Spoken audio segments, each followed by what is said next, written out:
자, 2부에서 저희가 소개하다가 시간이 부족해서 다시 3부에 연이어 모셨습니다. 킥스타트라고 하는 스타트업 플랫폼이죠. 을 통해서 100만 불을 모아서 태양광을 일상 속에서도 활용할 수 있는 솔라페이퍼라는 제품을 만드신 요크 회사 이름입니다. 요크의 장성은 대표 스튜디오에 2부에 이어서 나오고 계십니다. 킥스타트 잠깐 설명해 주세요. 네. 킥스타터는 이제 그 크라우드 펀딩 플랫폼인데요. 어떤 개인이나 뭐 기업이 어떤 아이디어가 있었을 때 큰 기업이 아니면 그걸 바로 제품화하기가 굉장히 어렵거든요. 그렇죠. 연구개발비도 없고. 그렇죠. 그렇기 때문에 그 아이디어를 대중에게 선보이는 겁니다. 그랬었을 때 대중이 보고서 저거는 굉장히 좋은 아이디어고 정말 실현화됐으면 좋겠다라고 생각한다면 물품이 만들어지기 전에 미리 돈을 내는 거죠. 지불을 해서. 그렇죠. 대신 아주 싼 가격에 받는 거죠. 그렇죠. 네. 그러니까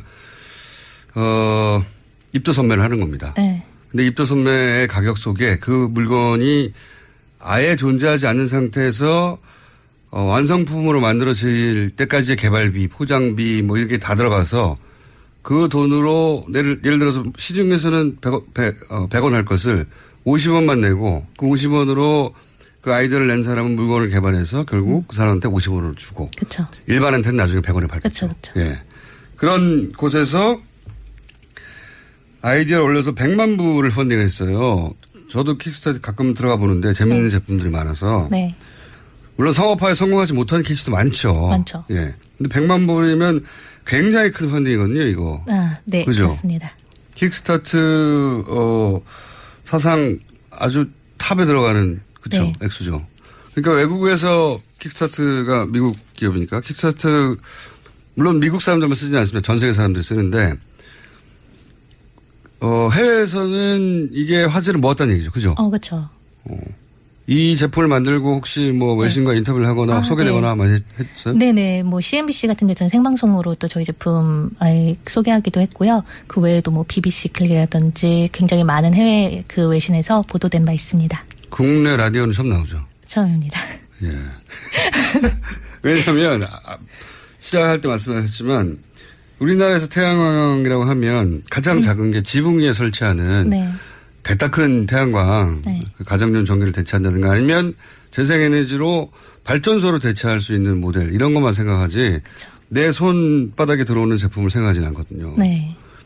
근데 외국에서도 이렇게 손바닥에 들어오는 얇은 제품이 없었나 봐요. 화제가 됐던 게. 네, 그런 건 없고 주로 이제 아웃도어 쪽에 네. 그런 쪽에 타겟을 많이 맞춰서 굉장히 좀 투박하고 좀 크고 그래서 일상생활에서는 아무리 내가 친환경자라고 하더라도 갖고 다니기 조금 어려운 네. 여러 가지 의미에서 좀 어려운 그런 제품들이었기 때문에 무게가 어떻게 되죠?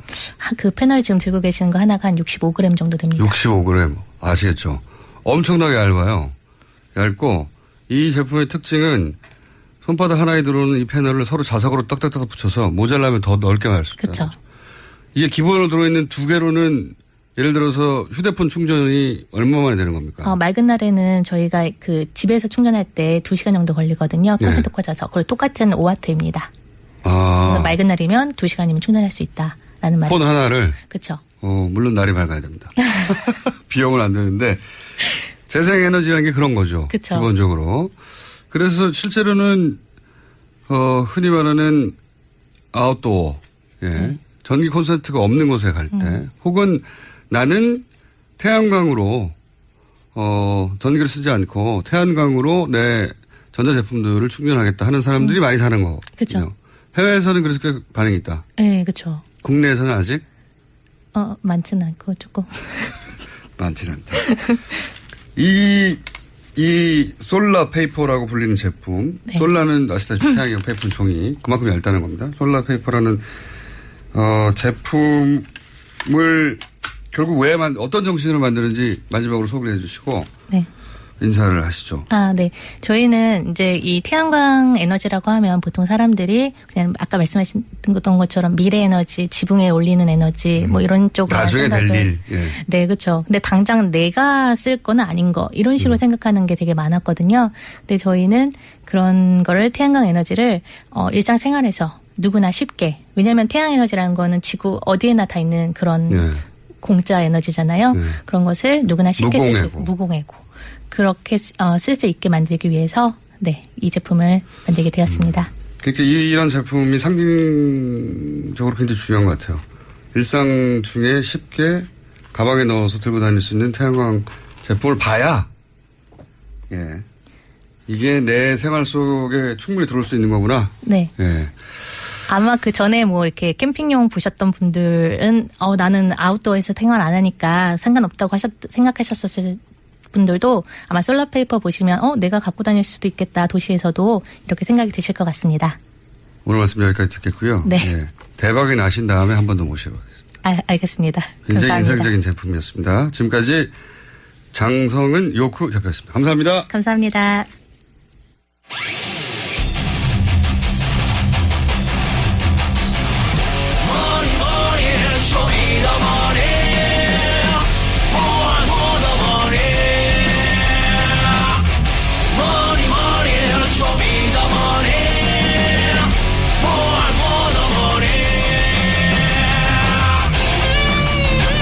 자, 쇼미더머니 최순실과 재산 추적 프로젝트 숨어있는 재산을 찾는 전문가 은닉재산 프로파일러 안원구 전 대구지방국세청장님 나오셨습니다. 안녕하십니까. 안녕하십니까.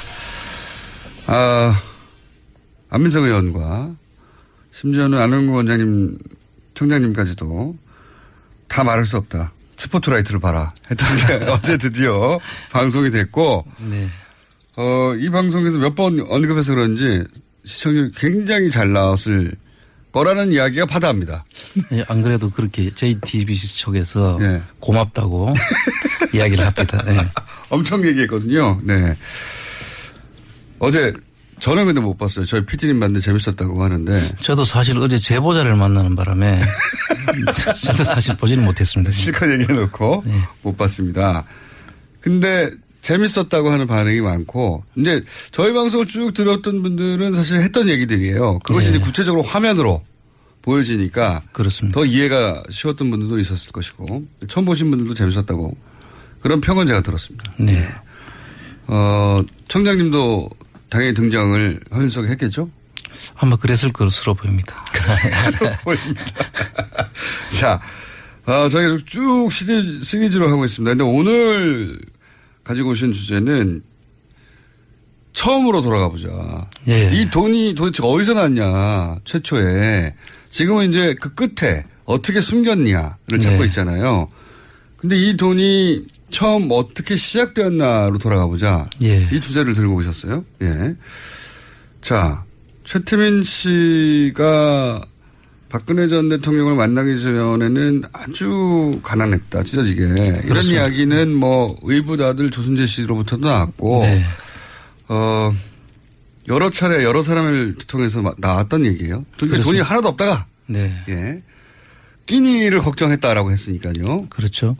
근데 갑자기 이렇게 어마어마한 부자가 됐어요. 무슨 재벌도 아닌데. 그 최태민 씨가 은평구 쪽에 살 때 그렇게 찢어지게 가난하게 살다가 박근혜 씨를 만나서 구국 선교단을 조직을 하게 되죠. 그게 출발입니다. 예. 그렇죠. 그 선교단을 조직하면서 갑자기 돈을 모으기 시작했고 예. 그 돈들이 이제 계속 뒤로 이제 연결이 되는 자금들인데요. 첫 종잣돈은 그러니까 구국 봉사단을 하면서 그때 이제 뭐 그런 얘기가 많이 있었어요. 기업으로부터 돈을 쥐어짰다 뭐 이런 얘기가 많이 있었습니다. 그때 뭐 대기업들한테 찬조금을 받기도 하고 네. 또 그 구국 봉사단이 구국 선교단으로 처음에 시작됐다가 구국 봉사단으로 갔다가 새마음 봉사단으로 바뀌는 네. 과정인데 그 당시에 그 구국 선교단에 그 가입되면 한 70만 명이 회원이 된다고 그래요. 예. 그 70만 명의 회원들이 그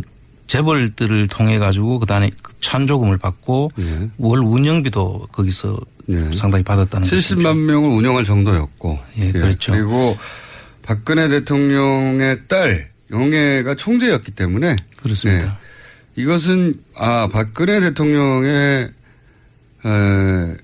관련성뿐만 아니라 박정희 대통령의 뜻이구나라고 기업들이 받아들였겠죠. 당연하죠. 그 당시에 명예총재로 추대를 해놓고 그 그 최태민 씨가 그것을 이용해서 아마 네. 기업들로부터 돈을 받은 것으로 보입니다. 그래서 어마어마한 돈을 받았다. 그게 이제 첫 번째 축제였을 것이고 그다음에 네.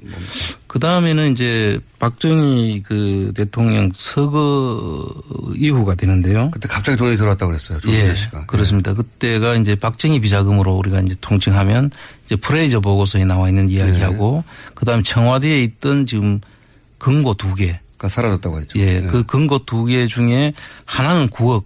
예. 하나는 나중에 그 안병호 장군으로부터 나오는 뭐 1톤 트럭 반을 이제 박근혜로부터 받아왔다는 그 네. 비자금이죠. 그 2개가 거기는 얼마가 들었는지 나오지가 않습니다. 그 당시에 이제 지금 박근혜 씨로부터 안병호 장군이 설득을 해서 받아온 자금이 1톤 트럭 반이라고 했으니까. 그렇게만 나왔지. 그 안에 금액의 구체적인 금액은 나오지 1톤 않았습니다. 트럭 반 안에 돌만 들었을 수도 있지 않습니까? 그렇죠. 그 금고가 아마 최태민 씨 집 구석에 방을 만들어서 거대한 금고가 있었다고 하는 최태민 씨 아들의 그렇죠. 증언하고 연결된 그 금고가 아닐까 추정이. 그걸로 바로 연결되는 거라고 봐야죠. 그 안에 뭐 금괴도 있었다고 하고. 뭐 CD도 있었다고 하고 예. 채권도 있었다고 하고 그러죠. 예. 그 안에 들어있는 게 조단이었다라고 이제. 그 당시에 최태민 씨 그 자제분이 이야기는 최재석 씨라는 분인데요. 그분 이야기로는 한 3, 4천억 정도 그 당시에 자기가 볼 때는 한 3, 4천억 정도 된다고 그렇게 얘기를 한 적이 있죠. 자신의 추정이었고요. 예, 그렇습니다. 근데 이제 그때 그것이 부동산화 한 것도 이미 있었기 때문에. 그렇죠. 예, 그 당시 이미 조단이 좀 됐을 거라고. 금고 안에는 3, 4천억 뭐 부동산 다 합치면 조단이 아닐까 이런 이야기를 하긴 했었습니다. 네. 확인한 사람이 없는 거죠, 지금. 그렇습니다. 네. 그분들 이야기인데요. 뭐 정황적으로 보면 충분히 있었음직한 이야기들이죠. 최재석 씨도 금고 얘기를 했지만 그다음 조순재 씨 의부다들이죠. 그렇죠. 예. 조순재 씨 이제 유경재단 정수장 경남대학 쭉 역할을 했던 재산 관리를 했던 조순재 의부다들 조순재 씨 또 박정희 대통령이 사망하고 나자 어마어마한 돈이 들어왔다. 예. 그렇게 표현을 했었습니다. 그렇습니다. 예. 그리고 그 비자금 금고라고 보이는 그 금고를 최초로 옮기신 분으로 지금 알려져 있죠. 그 같이 최태민 씨와 네. 조순재 씨가 그 금고를 옮겨가지고 아까 작은 방에 그 금고를 전부 다 금고로 썼다라는 그 방 속에 옮겼던 분으로 알려져 있습니다. 구급봉사단이 첫 축제고 그다음에는 이제 프레이저 보고서에 나오는 비자금 그다음에 옮겨진 금고. 네.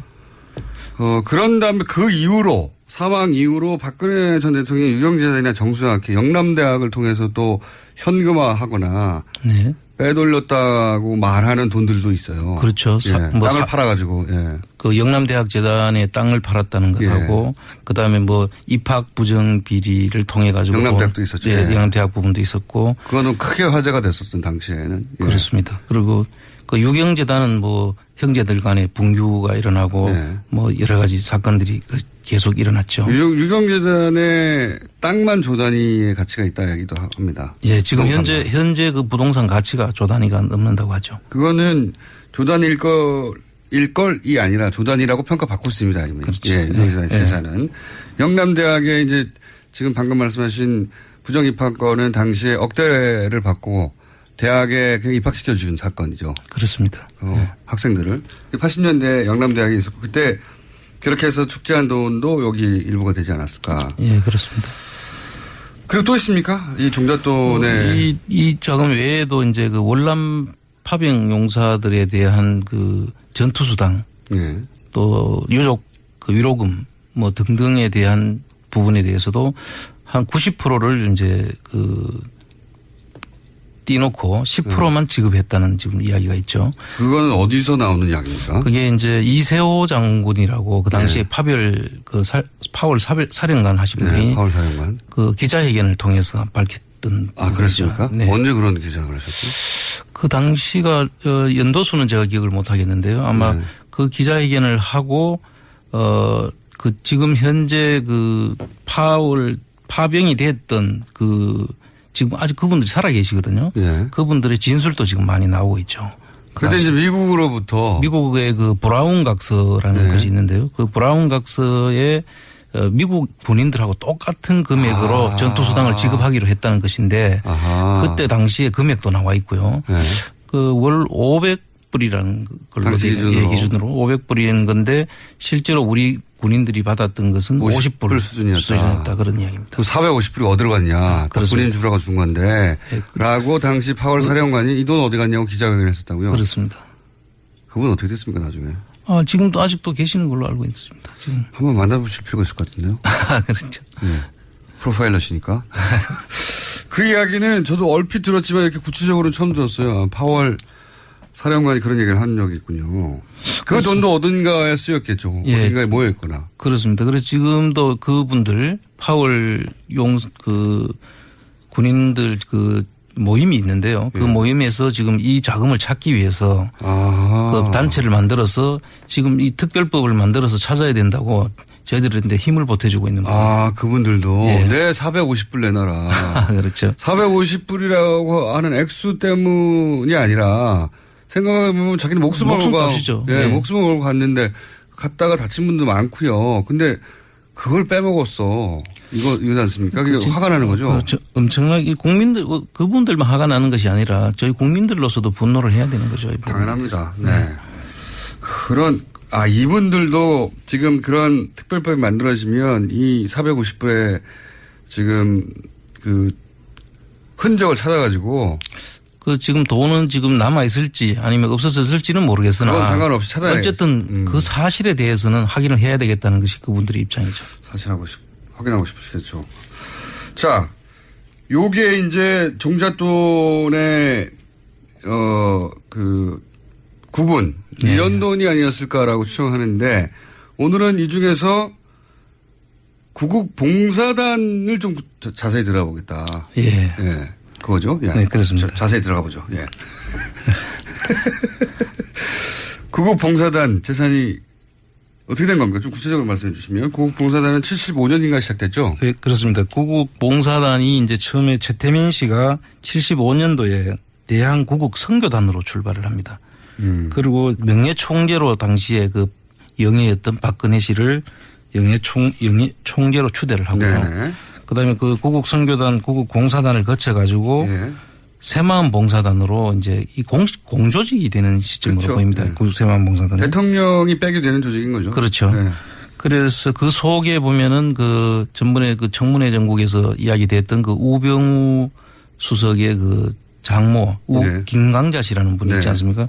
그분이 여기에 사진으로 전에 한번 그렇죠. 등장을 했죠. 그래서 인연이 이게 한두 의 인연이 아니다. 그렇습니다. 예. 그리고 얘기가 나왔었죠. 또 최순실 씨도 이 대학생 봉사단에 또 단원으로 가입이 돼 있죠.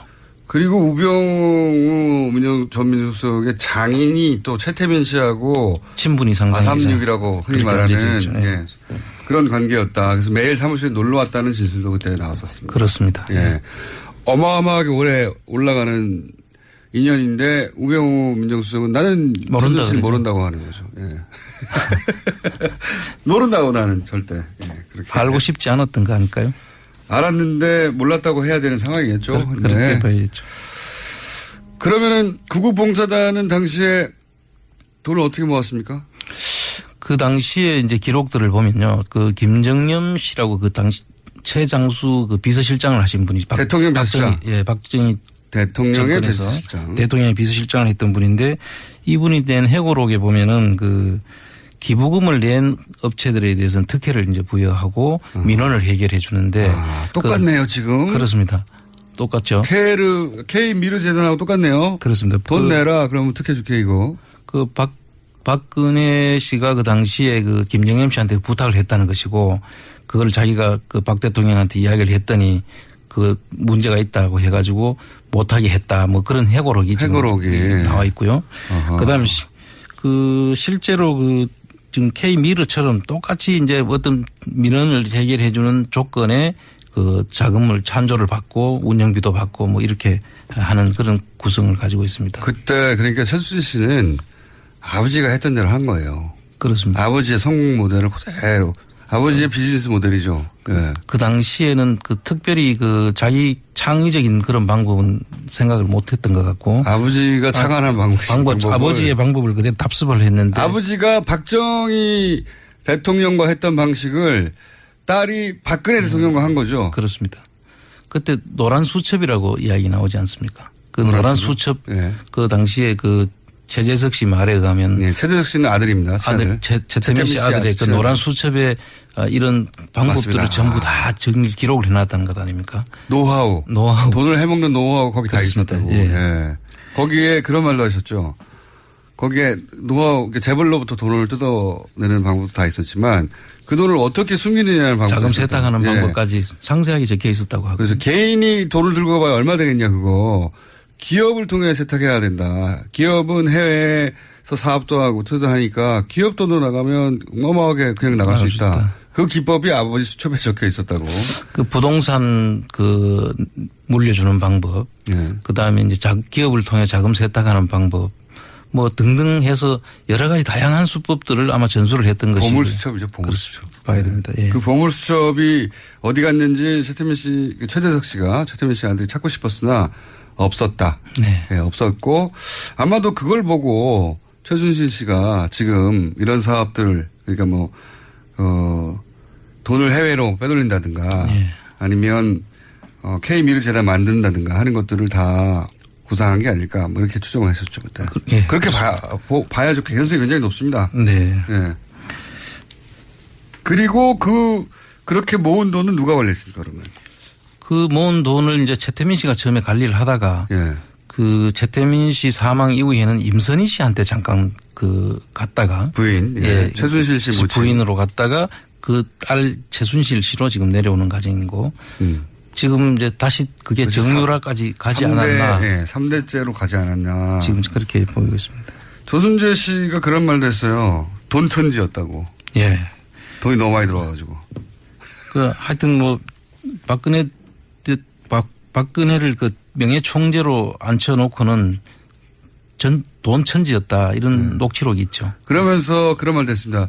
정말 이해할 수가 없는 것이 왜 그것을 박근혜 전 대통령이 관리한 게 아니라 왜 최태민에게 다 전 재산을 관리하게 했을까. 그 대목을 이해할 수 없다고 그 녹취록이 남아있거든요. 그 당시에 사실 박근혜 씨는 그 사회활동도 해본 적이 없고 네. 그 돈을 관리할 만한 그런 그 경험이 없었죠. 뭐 그렇다 하더라도 조순재 씨는 그 대목 이상 이해할 수 없다고 뭐 두 사람 뭐 특별한 관계나 뭐 그런 것도 작용했을 수 대단한 신뢰 관계가 아니었겠는가 뭐 이런 주장을. 신뢰 관계보다 더 넘어서는 선으로 갔을 수도 네, 있죠. 이 관계가 아주 탄탄한. 네. 그 뭐 이해할 수 없다고 남기긴 했습니다. 녹취록이 생각나서 말씀드렸고 이제 그 중에서 좀 구체적인 사례는 없습니까? 예를 들어서 이걸 봐라 이런 식으로 한 그렇습니다. 것이다. 그 구국 선교단 그 당시에 그 안양에 있는 그 석수동 땅이 있습니다. 구국선교단 소속 소유의. 아니 그 당시에는 그 경기도 소유였죠. 예. 경기도의 그 종축장 토지였는데 예.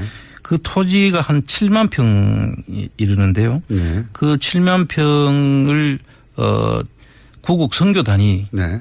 사서 사서 신모 씨라는 분한테 이제 그거를 넘겨주는데요. 예. 넘겨주고 봉사단이 일단 사가지고 예. 안양시로부터 예, 시로부터 경기도로부터 사서 예. 그거를 다시 신모 씨한테 매각을 하고 예. 그 신모 씨는 1628명에 해당되는 그 당시에 그 사람들한테 여기에 청계천 공구상가가 들어올 거니까 네. 사라고 해서 그 1628명이 그걸 샀습니다. 그런데 이 사는 과정이 아주 수상하죠. 기획부동산의 전형적인 모델인데. 그때부터 벌써 기획부동산의 형태였는데 사실 이 신모 씨가 구국 봉사단으로부터 등기가 넘어오기 전에 네. 신모 씨 거 소유가 아닌 시점에 이걸 계약을 합니다. 1628명하고. 완전 기획부동산인데요. 차이가 있다면. 기획부동산도 거기다 구국봉사단을 끼워서 네. 자기 소유도 아닌 상태에서 이미 소유가 될 걸 알았던 알고 거죠. 네. 그거를 전부 다 1628명의 그 지금 현 소유주들한테 팝니다. 그런데 이게 지금까지 묶여 있어 가지고 지금 그 전혀 재산권 행사를 할 수 없는 상태죠. 1680명이. 1628명이나 되는 분이 여기에 지금 아직도 재산권 행사를 못 하고 있는 그런. 이분들은 말하자면 속은 거네요. 그렇습니다. 당한 거네요. 당한 거죠. 지금 네. 일종의 이제 토지 사기죠. 어허. 그런데 그 이후에 그 돈을 이 1628명. 시간이 다 돼버렸습니다. 아, 그렇습니까? 아, 하이라이트인데. 하이라이트 들어가기 시작했는데 그 구체적 사례가 이거 말고 더 많이 있네요. 쭉 보니까. 예, 그렇습니다. 뭐 근데 이 원장님? 부분은 꼭 한번 다시 이야기를 해야 될 것 같습니다. 당연히 다음 시간에 할 거고요. 번개 한번 때리고 끝내야 될 것 같습니다. 오늘은 여기까지. 아, 시간이 너무 짧았습니다. 오늘 앞에 예. 솔라페이퍼 때문에 약간 시간이 줄어들었는데 예. 다음 주에 제가 만에 시간을 드리겠습니다. 아주 재밌었고요. 요거 자세한 내역들 다음 주에 이어집니다. 안원구 전 대구지방국세 청장님이었습니다. 감사합니다. 예, 감사합니다. 오빠, 우리 어디 가는 거야? 정수가지. 와, 우리 말 타러 가는 거야? 그렇게 좋아? 고민하지 말고 장수로 오세요. 온 가족이 즐기는 승마 체험과 국내 최대 규모의 말역사 체험관 등 장수에는 정말 볼 것, 누릴 것들이 넘쳐난답니다. 말의 심장 소리를 직접 느껴보는 장수에서의 하룬 여행. 장수는 항상 가까이 있습니다. 주말 여행은 장수로. 승마 체험 예약은 063-350-5486. 아, 또 떨어졌어. 너 또 입사 시험 봤어? 아니, 차량용 핸드폰 거치대 말이야. 여러 개 사봤는데 실패의 연속이야. 떨어지고 시야 가리고 운전석에서도 멀고 뭐 좋은 거 없을까? 싼 것만 찾으니까 그렇지. 제대로 된 거 하나 사서 편리하게 쓰는 게 더 낫지. 그런 게 있어? 그럼 있지. 1, 2, 3 할 때 2. 힘 세다 할 때 힘. 2, 힘. 투 힘? 2배로 힘이 세다는 건가? 네이버 검색창에 2 힘을 검색해보세요.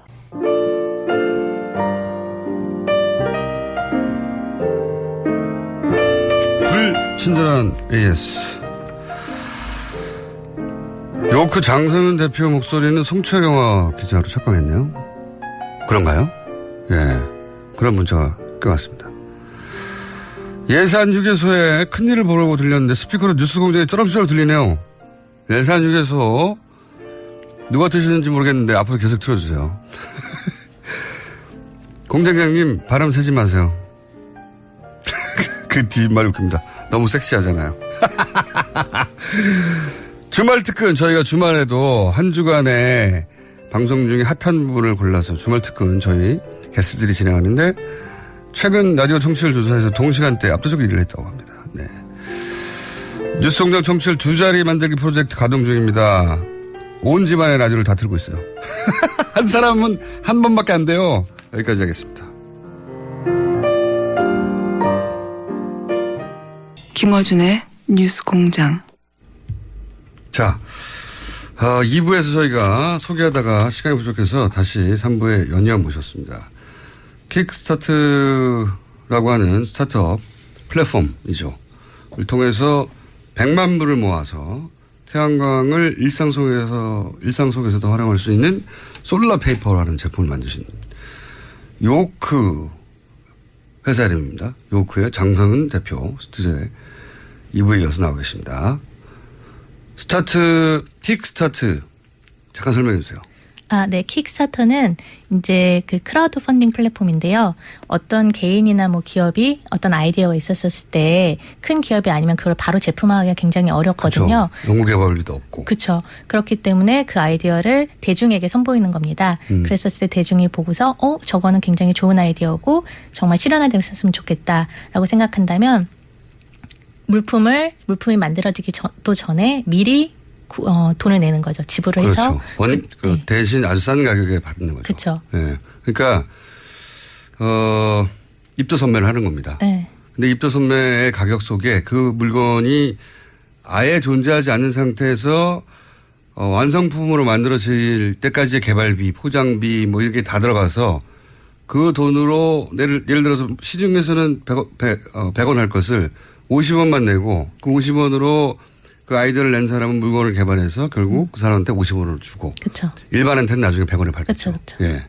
그런 곳에서 아이디어를 올려서 100만 불을 펀딩했어요.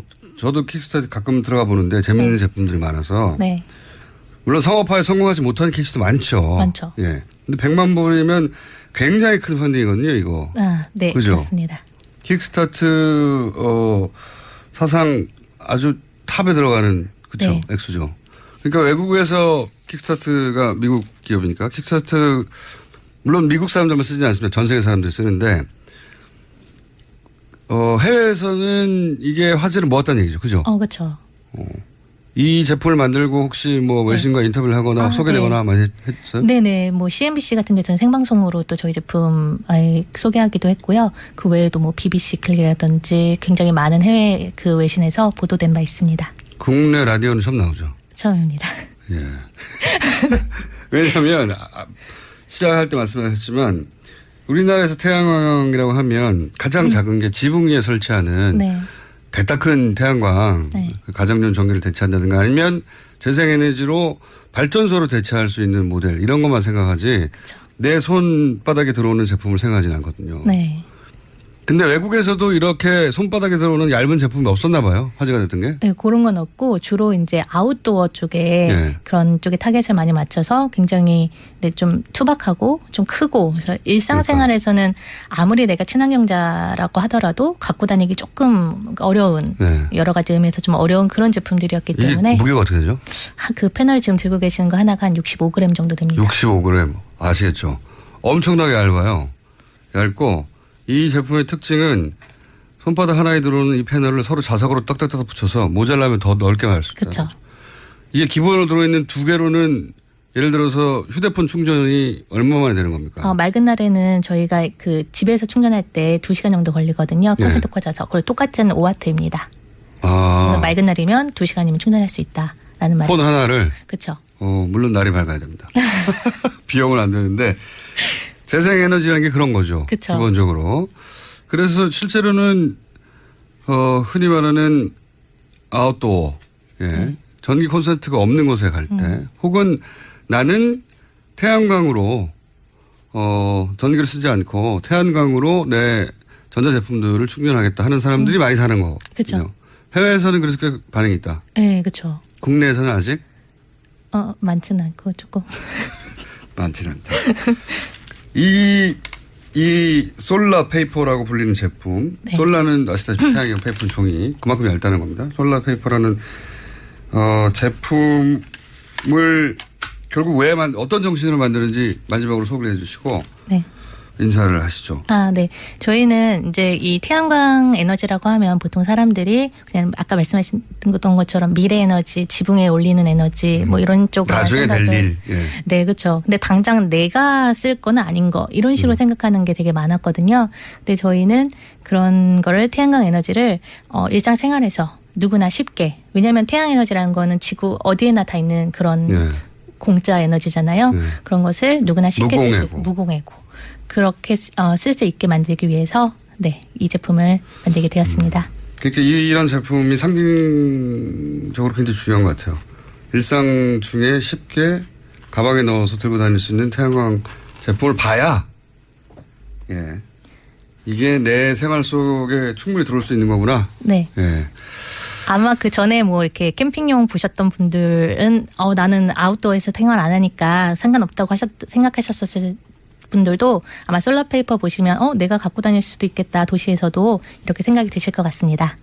오늘 말씀 여기까지 듣겠고요. 네. 예. 대박이 나신 다음에 한 번 더 모셔보겠습니다. 알겠습니다. 굉장히 감사합니다. 인상적인 제품이었습니다. 지금까지 장성은 요쿠 대표였습니다. 감사합니다. 감사합니다. 자, 쇼미더머니 최순실 일가 재산 추적 프로젝트 숨어있는 재산을 찾는 전문가 은닉재산 프로파일러 안원구 전 대구지방국세청장님 나오셨습니다. 안녕하십니까. 안녕하십니까. 안민석 의원과 심지어는 안원구 원장님 청장님까지도 다 말할 수 없다. 스포트라이트를 봐라 했던 게 어제 드디어 방송이 됐고 네. 이 방송에서 몇 번 언급해서 그런지 시청률이 굉장히 잘 나왔을 거라는 이야기가 바다합니다. 안 그래도 그렇게 JTBC 쪽에서 예. 고맙다고 이야기를 합니다. 네. 엄청 얘기했거든요. 네. 어제 저는 근데 못 봤어요. 저희 PD님 봤는데 재밌었다고 하는데. 저도 사실 어제 제보자를 만나는 바람에 저도 사실 보지는 못했습니다. 실컷 얘기해놓고 네. 못 봤습니다.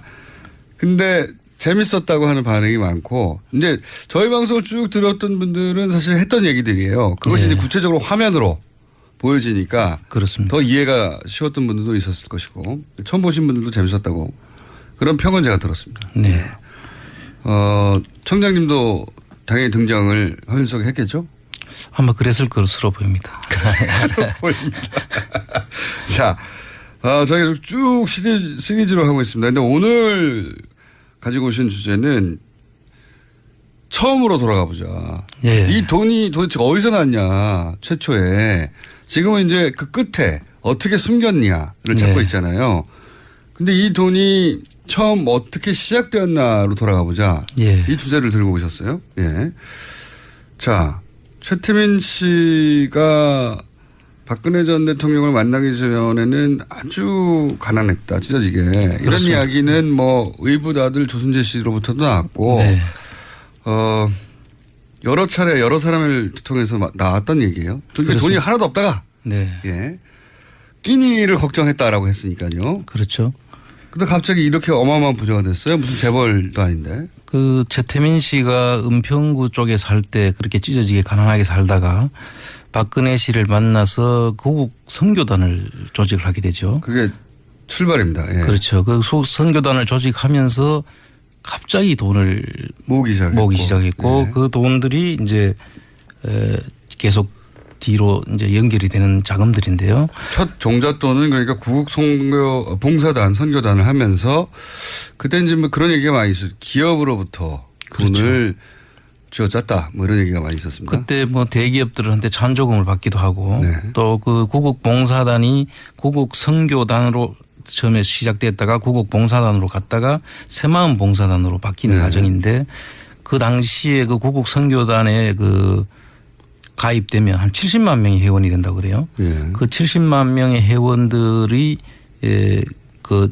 재벌들을 통해 가지고 그다음에 찬조금을 받고 예. 월 운영비도 거기서 예. 상당히 받았다는 거죠. 70만 명을 운영할 정도였고. 예, 그렇죠. 그리고 박근혜 대통령의 딸 영애가 총재였기 때문에 그렇습니다. 예. 이것은 박근혜 대통령의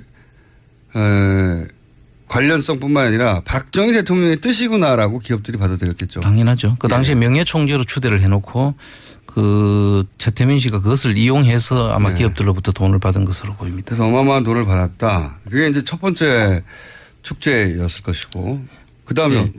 그 다음에는 이제 박정희 그 대통령 서거 이후가 되는데요. 그때 갑자기 돈이 들어왔다고 그랬어요. 조순재 씨가. 그렇습니다. 그때가 이제 박정희 비자금으로 우리가 이제 통칭하면 이제 프레이저 보고서에 나와 있는 이야기하고 그다음에 청와대에 있던 지금 금고 2개. 가 사라졌다고 했죠. 예. 그 금고 2개 중에 하나는 9억. 예. 하나는 나중에 그 안병호 장군으로부터 나오는 뭐 1톤 트럭 반을 이제 박근혜로부터 받아왔다는 그 예. 비자금이죠. 그 2개가 거기는 얼마가 들었는지 나오지가 않습니다. 그 당시에 이제 지금 박근혜 씨로부터 안병호 장군이 설득을 해서 받아온 자금이 1톤 트럭 반이라고 했으니까. 그렇게만 나왔지. 그 안에 금액의 구체적인 금액은 나오지 1톤 않았습니다. 트럭 반 안에 돌만 들었을 수도 있지 않습니까? 그렇죠.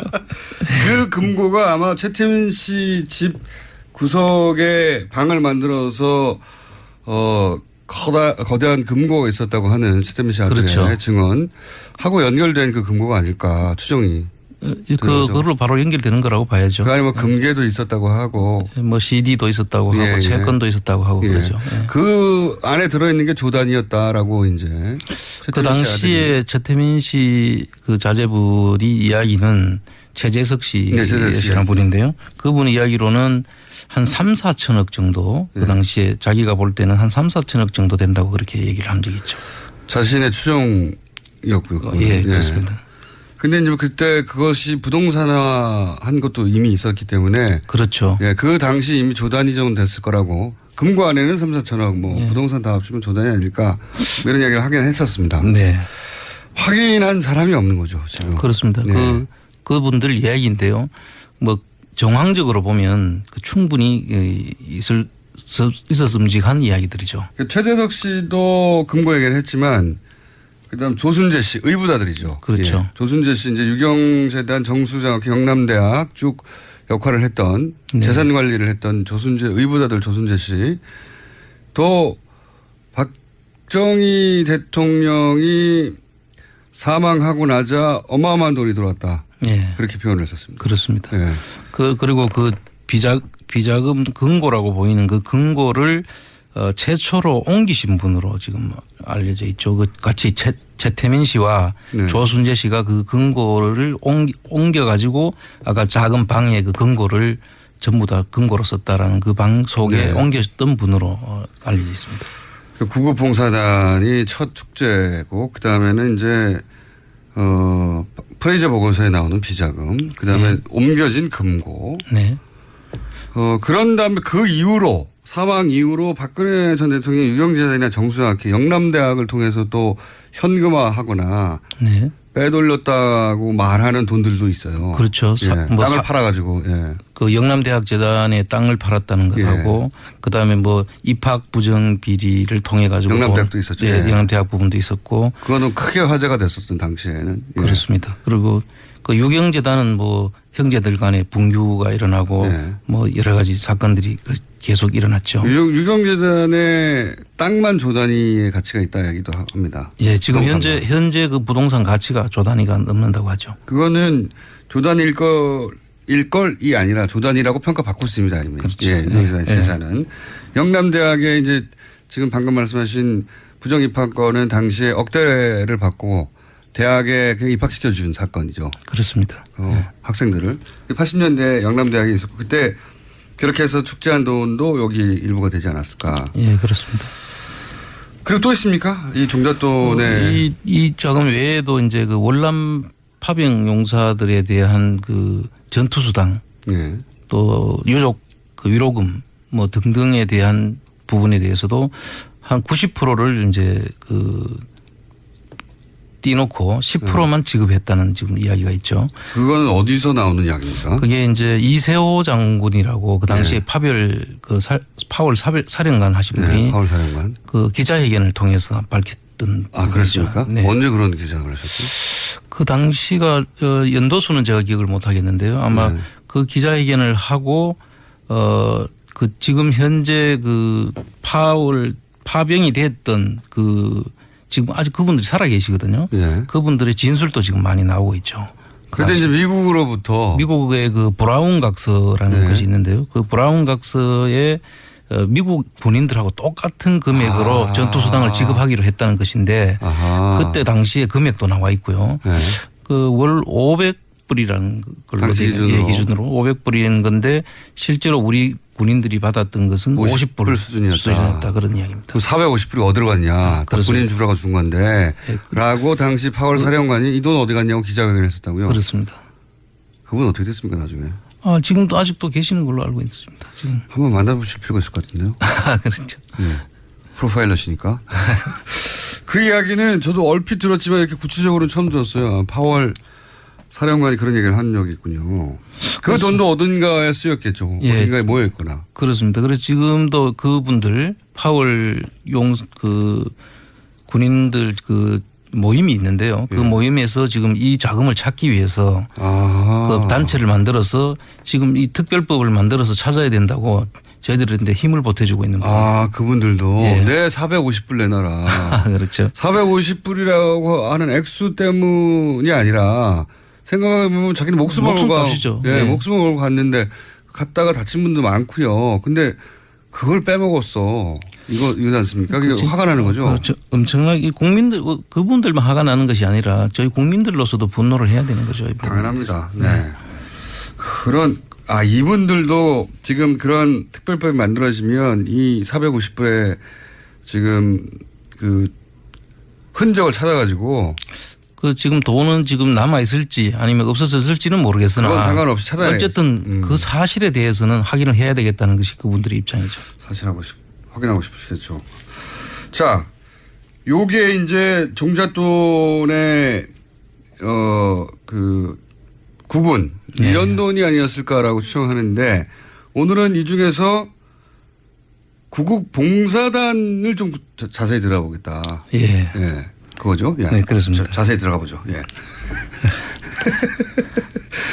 구국봉사단 재산이 어떻게 된 겁니까? 좀 구체적으로 말씀해 주시면. 구국봉사단은 75년인가 시작됐죠? 네, 그렇습니다. 구국봉사단이 이제 처음에 최태민 씨가 75년도에 대한구국 선교단으로 출발을 합니다. 그리고 명예총재로 당시에 그 영예였던 박근혜 씨를 영예총재로 추대를 하고요. 네네. 그다음에 그 구국선교단, 구국봉사단을 거쳐가지고 예. 새마음봉사단으로 이제 이 공조직이 되는 시점으로 그렇죠. 보입니다. 네. 새마음봉사단. 대통령이 빼게 되는 조직인 거죠. 그렇죠. 네. 그래서 그 속에 보면은 그 전번에 그 청문회 전국에서 이야기됐던 그 우병우 수석의 그 장모 네. 김강자 씨라는 분이 있지 네. 않습니까? 그분이 여기에 사진으로 전에 한번 그렇죠. 등장을 했죠. 그래서 인연이 이게 한두 해 인연이 아니다. 그렇습니다. 예. 그리고 그런 얘기가 나왔었죠. 또 최순실 씨도 이 대학생 봉사단에 또 단원으로 가입이 돼 있죠. 그리고 우병우 전 민주수석의 장인이 또 최태민 씨하고 친분이 상당히 436이라고 흔히 그렇게 말하는 알려져 있죠. 예. 그런 관계였다. 그래서 매일 사무실에 놀러 왔다는 진술도 그때 나왔었습니다. 그렇습니다. 예. 어마어마하게 오래 올라가는 인연인데 우병우 민정수석은 나는 모른다 최순실 그러죠. 모른다고 하는 거죠. 예. 모른다고 나는 절대. 예. 그렇게 알고 싶지 않았던 거 아닐까요? 알았는데 몰랐다고 해야 되는 상황이겠죠. 그렇게 네. 봐야죠. 그러면은 구국봉사단은 당시에 돈을 어떻게 모았습니까?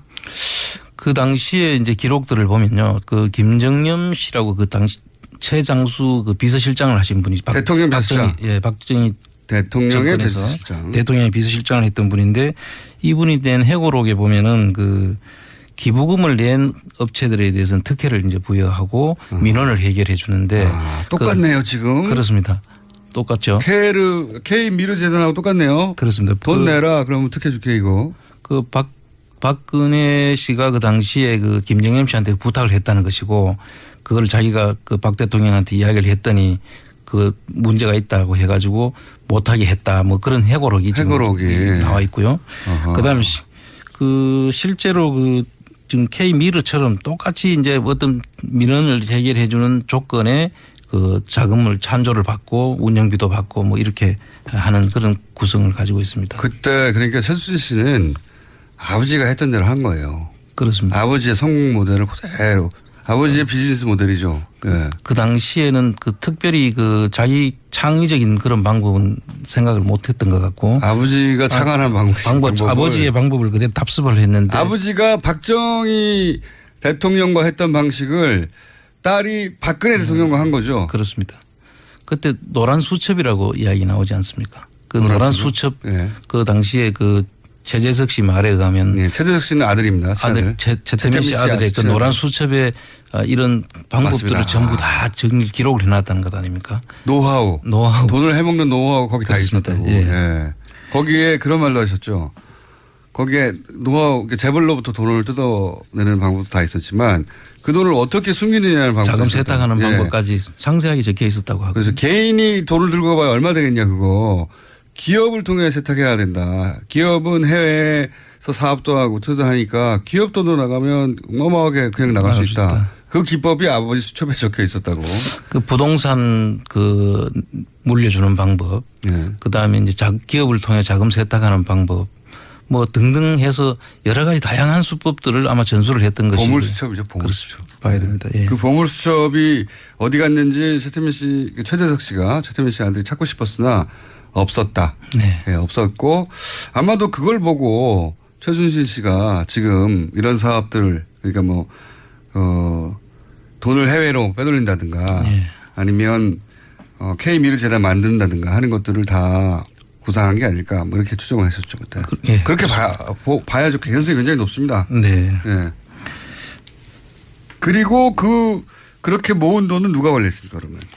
그 모은 돈을 이제 최태민 씨가 처음에 관리를 하다가 예.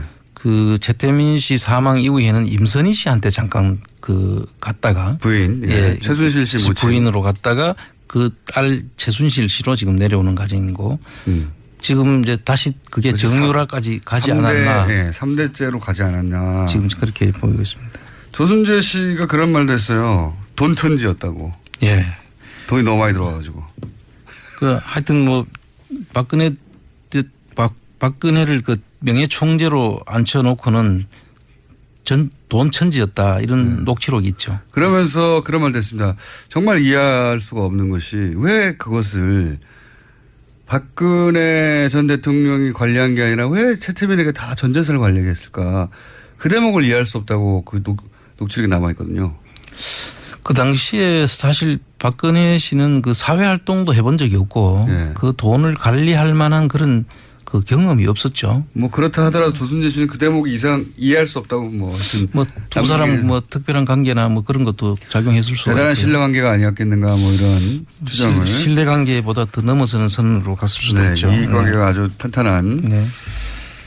그 뭐 이해할 수 없다고 남기긴 했습니다. 녹취록이 생각나서 말씀드렸고. 이제 그 중에서 좀 구체적인 사례는 없습니까? 예를 들어서 이걸 봐라 이런 식으로 한 것이다. 그렇습니다. 그 구국 선교단 그 당시에 그 안양에 있는 그 석수동 땅이 있습니다. 구국선교단 소속 소유의. 아니 그 당시에는 그 경기도 소유였죠. 예. 경기도의 그 종축장 토지였는데 예. 그 토지가 한 7만 평이 이르는데요. 예. 그 7만 평을 구국 선교단이 네.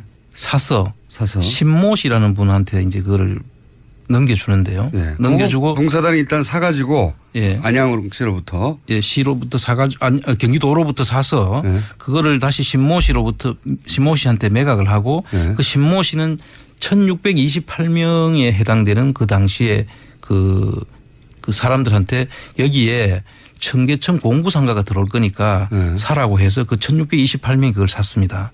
그런데 이 사는 과정이 아주 수상하죠. 기획부동산의 전형적인 모델인데요. 그때부터 벌써 기획부동산의 형태였는데 사실 이 신모 씨가 구국 봉사단으로부터 등기가 넘어오기 전에 네. 신모 씨 거 소유가 아닌 시점에 이걸 계약을 합니다. 1628명하고. 완전 기획부동산인데요. 차이가 있다면. 기획부동산도 거기다 구국봉사단을 끼워서 네. 자기 소유도 아닌 상태에서 이미 소유가 될 걸 알았던 거죠. 알고 네. 그거를 전부 다 1628명의 그 지금 현 소유주들한테 팝니다. 그런데 이게 지금까지 묶여 있어 가지고 지금 그 전혀 재산권 행사를 할 수 없는 상태죠. 1680명. 1628명이나 되는 분이 여기에 지금 아직도 재산권 행사를 못 하고 있는 그런. 이분들은 말하자면 속은 거네요.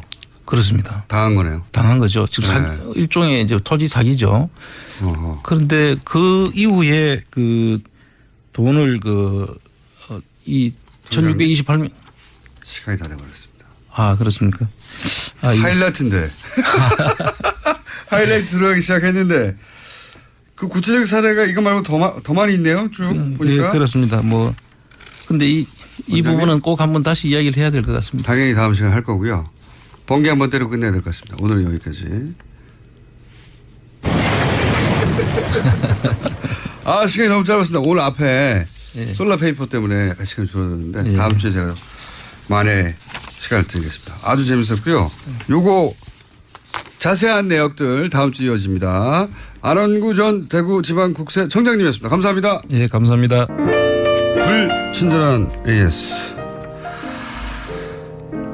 요크 장성윤 대표 목소리는 송채경화 기자로 착각했네요. 그런가요? 예. 그런 문자가 껴왔습니다. 예산휴게소에 큰일을 보려고 들렸는데 스피커로 뉴스공장에 쩌렁쩌렁 들리네요. 예산휴게소 누가 드시는지 모르겠는데 앞으로 계속 틀어주세요. 공장장님 발음 세지 마세요. 그 뒷말이 웃깁니다. 너무 섹시하잖아요.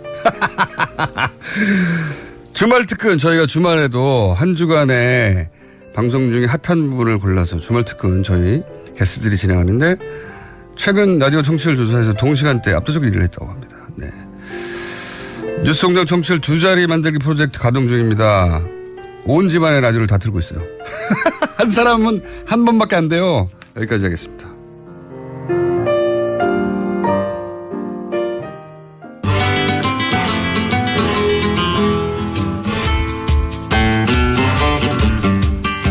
동심 파괴자, 네. 신화 파괴자, 가치란 미식가 황교익 마칼레니스 나오셨습니다. 안녕하십니까. 안녕하세요. 그 파괴자라는 말에 네. 그 전통 파괴자라는 말까지 같이 붙어 있어요. 전통 파괴자. 예, 뭘 잘못 알려진 전통 파괴자. 네. 예. 이 음식 정도면 뭐 대략 몇백 년은 됐겠지 했는데 대부분 뭐 일제 강점기 아니면 70년대 나왔다 뭐 이런 거 엄청난 동심과 전통이 파괴되었어요. 전통인 줄 안 것들이. 그래서 제가 지난 시간 마지막에 도대체 오래된 건 뭐냐. 네.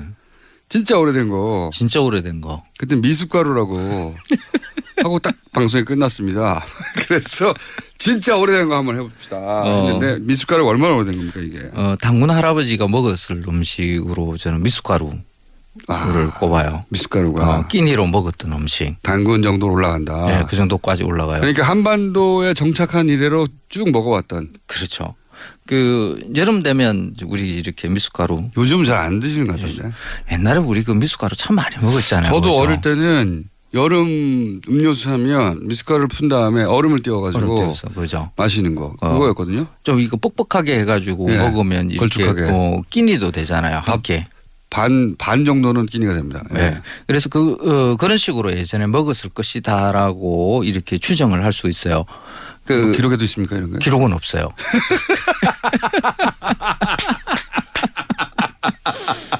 반전. 이게 음식과 관련되는 이런 옛날 고대의 어떤 음식을 먹었을 것이다라는 것은 거의 추정을 할 수밖에 없는 거거든요. 뭐 문헌이 존재하는 것도 아니고. 너무 오래됐으니까. 음식물은 그냥 썩어버리니까. 그래도 거슬러 올라가서 이 정도에는 문헌에 있다 뭐 이런 그런 거는 사실 존재 거의 안 해요. 그러니까 우리나라의 오래된 그 삼국유사 뭐 그 기록에 보면 그 타래와 노래가 둘이가 서로 왕의 자리를 양보를 하면서 옛날에는 그랬대요. 왕자리 서로 안 하겠다고 이렇게 양보하는 그런 사람 그런 왕조도 드물게 있긴 했나 보죠. 예, 있어요. 대부분은 서로 죽이고 차지하는데. 그래서 양보하면서 이렇게 떡을 입에 물고 이렇게 이빨의 술을 이렇게 물어서 이렇게 세워보는 요 장면이 요 삼국유사에 등장해요. 그래서 떡을 물어서 이빨이 성한가 안 한가 몇 개가 성한가 몇 개가 더 많은가. 이빨이 더 많은 건강한 사람. 사람이 하자. 이빨이 더 많고. 뭐 그런가 봐요. 그러니까 이빨이 더 많은 사람을 거기에는 뭐 이렇게 성인 좀 뭐 지혜로운 사람으로 이렇게 표현을 이빨이 해놨어요. 더 많으면 지혜롭답니까? 옛날에는 뭐 이게 치아 상태가 별로 안 좋았기 때문에 그렇겠죠. 아마 이빨이 많이 남아 있는 사람, 관리 잘하는 사람, 뭐 건강의 상징, 관리를 잘한다. 뭐 그랬을 가능성이 있어요. 그래서 떡은 옛날 고대부터 먹었던 음식으로 대충 이렇게 했는데 그 이전에 보면. 서양에서는 보통 그 오트밀을 가장 고대부터 먹었던 요즘은 다이어트 음식으로 먹고 그렇죠. 있습니다만 최초의 곡물 음식으로 여겨요. 그러니까 제가 최초의 음식, 곡물 음식 이렇게 이야기를 하는 이유는 그 예전에 인간은 뭐 수백만 년 동안 살았잖아요. 수렵과 채집으로 살아. 그 시대에는 뭐 야생 동물들, 야생의 과일들 뭐 이런 거, 야생의 뿌리들 이렇게 먹고 산 거죠. 그거는 이제 문명 인간의 것이 아니니까 뭐 이렇게 최초 이렇게 붙이기는 애매해요. 근데 농경 생활을 시작하고 나서. 그렇죠. 그러니까 문명을 만들고 난 다음에 먹었던 최초의 음식 이런 것은 추론하는 것은 굉장히 재미있는 일이거든요. 그때 처음으로 재배했던 곡물 중에 하나가 거기서 나왔을 법한 게 미숫가루라는 거죠. 그러면. 그렇죠. 그러니까 서양에서는 보통 이제 귀리가 최초의 작물이고 그것을 가지고 가장 쉽게 해 먹을 수 있는 게 가루 내서 그냥 끓이는 거거든요. 그래서 그냥 귀리죽이죠. 그게 최초의 음식 이렇게 보통 인식을 해요. 그러면 우리나라의 이 한반도에서도 우리 조상들이 먹었을 그 최초의 신석기 혁명 이후에 그러니까 문명을 만들고 난 다음에 해서 먹었을 음식. 정착하고 농경을 하면서 그러면 우리도 죽이었을까? 우리도 역시 곡물을 빻아서 먹지 않았겠는가. 그런데 그거보다 조금 더 생각을 이렇게 좀 넓혀 볼 수 있는 게 예전에 우리의 곡물을 생산했던 지역에서 발견되는 것 중에 뭐 탄화미라는 게 있어요. 탄화미. 타서 오래된 그냥 흔적으로 남아 있는 것을 그러니까 한 8,000년 전의 것들 뭐 김포나 뭐 충북 뭐 어디 뭐 이런 데서 가끔씩 이렇게 탄화미가 발견돼요. 탄 거죠. 그러니까 탄화되어 있으니까 썩지 않고 지금까지 이제 땅 속에서 있는 것을 이렇게 발견을 볏잎이 해요. 탄 게 나온 겁니까? 그렇죠. 쌀알이. 쌀알이. 예. 네. 탄 것이 이 쌀만 있는 게 아니라 가끔씩 뭐 여러 곡식들이 그런 식으로 이렇게 발견이 돼요. 그런데 그게 뭐 한두 개 이렇게 발견이 되는 게 아니라 무더기로 나와요. 이게 뭘까? 그게 불이 나서 그런 게 식량 창고 같았다? 제가 추론은 좀 다르게 좀 할 수 있겠다는 생각이 들었어요.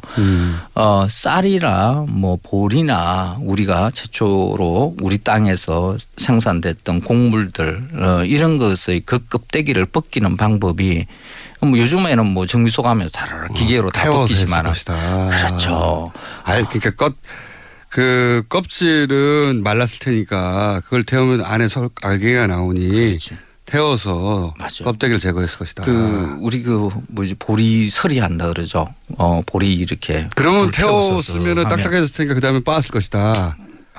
금방이. 네. 제가 정말 머리 잘 돌아가네요. 맞습니다. 의외로. 저도 깜짝 놀라요. 하나를 말하면 하나 정도는 팍팍 알아듣거든요. 그러니까 쌀 같은 경우에는 네. 지금 우리가 백미로 이렇게 도정하는 이런 기술은 근대화 초기 그러니까 일제강점기 초기 넘어갈 때 그때 미국의 기계가 들어오면서 도정기계가. 우리가 네. 백미라는 걸 먹기 시작했어요. 그러니까 조선시대에 그러면 쌀을 어떻게 도정했는가 사실 기록이 없어요. 그때는 두드려 팼잖아요. 보통. 그렇죠. 네. 보통. 그런데 이게 왕결을 벗겨내는 방법이 그렇게 쉽지가 않아요. 그게 맞습니다. 뭐 저도 해봤는데요. 장화나. 어린 시절에 네. 손으로 한다는 이거는 너무 작고 예. 효율도 안 나고 하다가 지치고 불가능한 얘기예요, 사실은. 그렇죠. 예. 그래서 그 조선에서 했던 방법은 가장 일반적이었던 게 이런 방법이었을 거예요. 나락제 이렇게 네. 쪄서 말려서 털어낸다. 그렇게 털어내면 그러니까 흔히 말하는 찐살이라고 이야기하죠. 그래서 그런 것이다. 식으로 이렇게 하면 잘 그 껍데기가 벗겨져요. 그리고 쪘기 때문에 이거는 보관도 오래돼요. 수분만 적절히 조절을 하면 그러면서 떡이 바짝 나왔구나. 말리면 그렇죠. 오래 네. 둘 수가 있어요. 떡은 나중에 또 다르게 한번 우리 한판 풉시다. 그러면 그 이전에 찌거나 뭐 이렇게 하는 것 탈곡 방법 이전에. 말고 그 이전에는 가장 쉬운 방법이 불에 거슬려서 손으로 슬슬 비비면 그 껍데기가 벗겨지거든요. 그렇겠네요. 우리 그 보리서리 할 때 그때의 것을 머릿속에 떠올리면 돼요. 그 보리를 그냥 불 위에 이렇게 놓고 이렇게 슬슬슬 거슬리고 난 다음에 그걸 손으로 그냥 수수수 비비면 그냥 알곡이 그냥 나오거든요. 이 상태에서 알곡을 그냥 먹을 수도 있지만은 딱딱하잖아요. 딱딱하죠. 네. 이것을 모든 농경과 함께 만들어지는 여러 기물들 중에 그 확이라는 게 있어요. 평평한 돌멩이 위에 그냥 둥글둥글하게 생긴 돌멩이 하나, 요 두 개, 판때기 하나와 원시 동그란 돌 절구네요. 하나. 그렇죠. 그거 가지고 그냥 손으로 수수 이렇게 문지르면 그 곡물이 그러니까 신석기 혁명 이후에 모든 농경 지역에서 발견되는 이 기구거든요. 원시적인 절구. 그렇죠. 그거 가지고 불에 거슬린 그 나락을 올려놓고 이렇게 슬슬 문지른 거죠. 그러면 결국 곡물 가루가 되고. 곡물 가루죠. 그게 미숫가루다. 그래서 그걸 그냥 곡물 가루인데 그걸 가지고 물에 타면 이제 우리가 말하는 미수가 되는 거죠. 끓이거나 그래서 먹겠군요. 미수라는 말은 조선에 이제 문헌에 등장하는데 밀수라는 말에서 왔다. 그러니까 꿀물을 탄 물이다. 뭐 이렇게 꿀물을 탄 물이다. 네. 그렇게 이야기를 하는데 그렇게 그 예전부터 그렇게 내려오지 않았을 수도 있어요. 이게 미자와 말자가 서로 이렇게 통하거든요. 가루를 뜻하는. 그래서 가루물이라는 그 말로 이렇게 내려왔을 것이다라고. 가루를 그냥 가루를 빻았다면 딱딱해서 빻았어요. 네. 그냥 먹긴 너무 뻑뻑하잖아요. 뻑뻑하죠. 목이 매죠. 그러니까 물을 탔겠죠. 어릴 때 그 미숫가루 이렇게 가루째 이렇게 목에 많이 걸리면서 이렇게 털어놓으면 경험 있는 분들 많을 거예요. 그거는 먹기 불편해요. 그러니까 물을 탔겠네요. 쉽게 먹을 수 있는 방법. 물은 뭐 늘렸으니까. 너무 자연스럽게 물을 탔겠네요. 그렇죠. 뭐 대한민국에는 물 다 좋잖아요. 이게 이제 가루로 내요. 냈으니까 보관도 오래됐을 테니까. 그렇죠. 한겨울 지나는 용으로 그걸 했다가 물 끓여서 집어넣어서 식용으로 하고. 이제 그 시대가 그러니까 적어도 한 8,000년 전부터 공부를 우리가 재배했다는 기록이 그러니까 흔적들이 있으니까 그때부터 먹기 시작해서 적어도 한 수천 년은 그러니까 소치 일상으로 보급되기 이전에 그러니까 밥을 먹기 시작하는 게 고려 중기 정도 이렇게 보거든요. 그 이전에 한 1,000년 정도는 이제 떡의 시대가 있었고 그 떡의 시대 그 이전에 적어도 한 3,000년 4,000년 정도는 이 미숫가루가 우리 한민족의 주식이었을 것이다. 이 이렇게. 마칼레니스트가 말이죠. 3D 업종입니다 이게. 이거 뭐 좀 말하려고 한 말은 요즘 하도 뭐 아는 사람이 많고 인터넷이 발달했기 때문에 어설프게 말하면 그 짱이거든요. 그런데 이거 있잖아요. 뭐 인터넷 검색 뭐 뒤지고 이렇게 해서 나오는 거 아니에요? 아니잖아요. 없어요. 그러니까 연구를 하셔야 되잖아요. 어디 가서라도 아는 척 할 수 있게.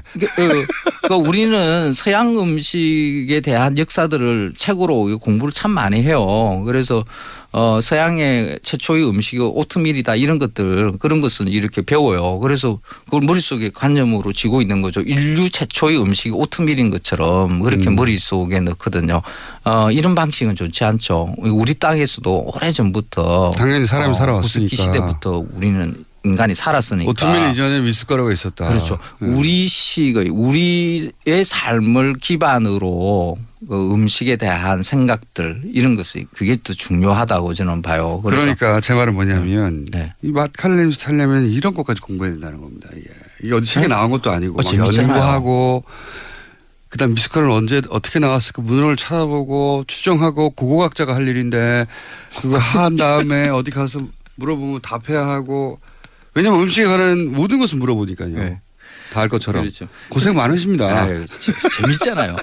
근데 이 미숫가루의 그 맛을 지금도 우리가 이어가요. 우리는 지금 미숫가루를 잘 안 먹거든요. 네. 그러니까 미숫가루라는 게 오래됐습니다. 곡물을 태워서 내는 구수한 맛, 구수한 향이죠. 네. 이 향을 즐기는 거, 그러니까 우리가 인이 박혀 있다라고 볼 수 있는 게